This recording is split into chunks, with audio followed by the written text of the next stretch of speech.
We tell a carrier we're going to have an annual bid. We give a carrier a bid on a lane and we say you're going to have 250 shipments on that lane. They give us a price. We then give them 250 shipments, but it's not one every business day, but 5 every Friday or 10 at the end of the month. We don't provide a smoothness. We treat transportation as it's like water. We can turn the faucet on, carriers come out.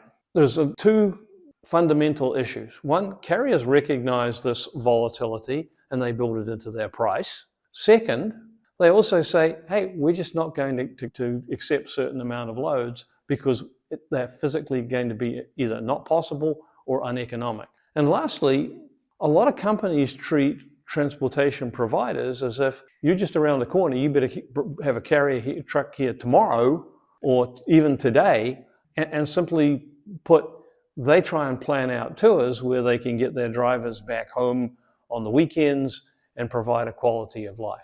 So we've got these conflicting things.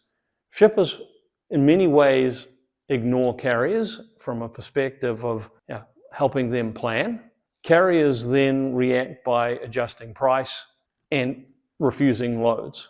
Incrementally, when we talk about managing transportation, it implies that we have some ability to work with and provide support for our carriers. And the answer is we do, but we don't if we keep changing every week or we're working exclusively on the spot market and all those other things.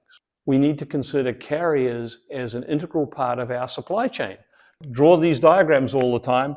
Frankly, the link in that are those 18-wheelers that we send out on the road every day, okay? And if we don't have them coordinated, then ultimately there's additional cost in the supply chain, and ultimately there is a substantial impact to reliability, service, cost. So how do we better manage transportation? First of all, consider transport companies. Secondly, that volatility that we talked about, we bid 250 loads instead of it being one a business day.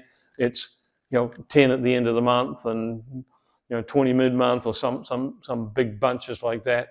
The reality of the situation, we have to better control and smooth that as much as physically possible, okay? And that's easiest to do in primary freight. It is very difficult to do in customer freight because guess what? Customers have requirements and they expect things.